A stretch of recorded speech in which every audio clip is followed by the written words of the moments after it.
आज म बनाउन गइरहेको छु पास्ता। हजुरहरूलाई मनपर्छ कि पर्दैन?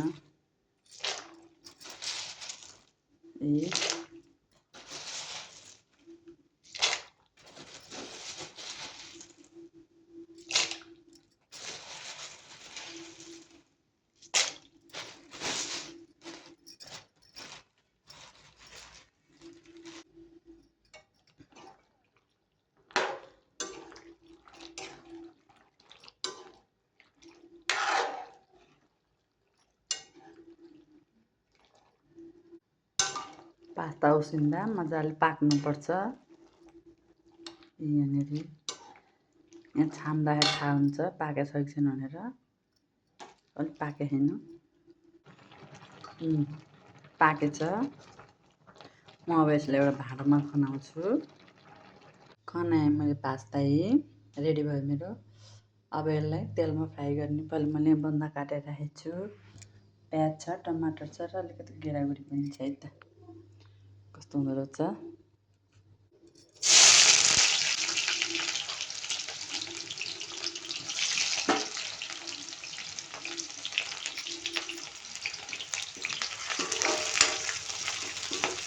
प्याजलाई रातो हुन दिन्छु मैले। प्याज पनि पाकेर रातो भयो अब म यसमा गेडागुडी हाल्नेछु।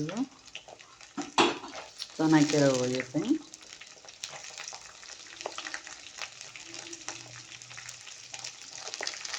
यसलाई एकछिन भुट्छु म।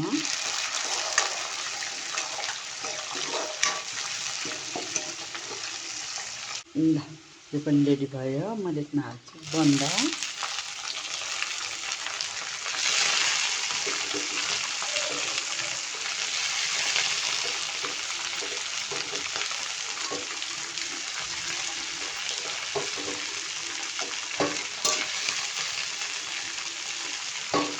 हजुरहरूलाई कस्तो मनपर्छ मैले चाहिँ यसलाई तरकारी जस्तै गरी पकाउँछु पहिला।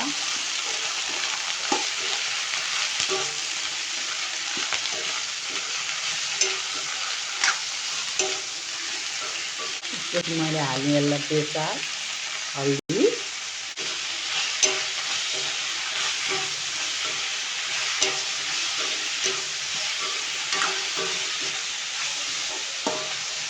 त्यसपछि रेड चिल्ली पाउडर, जिरा धनियाँको मसला, त्यसपछि हाल्दैछु नुन।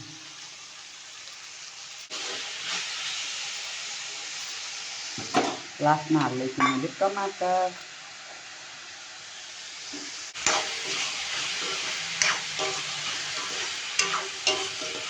एकछिन यसलाई मैले छोडिदिन्छु। फाइनली पाक्यो। अब यसमा मैले हाल्छु पास्ता।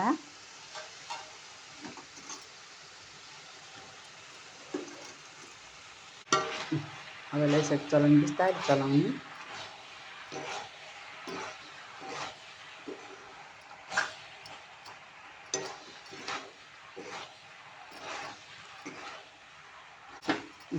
यस्तो भयो हेर्नु।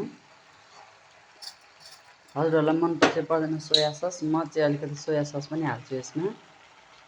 मन परे हाल्नुहोस्, न त नहाल्नुहोस्।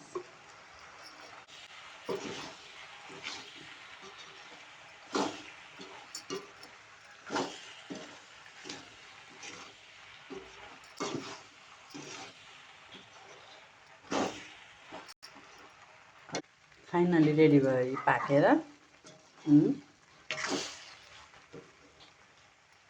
अब हामी यसमा थालमा हाल्छौँ या कचौरा जेमा हाल्नु थाहा पनि हुन्छ। मैले भाँडामा हाल्दैछु।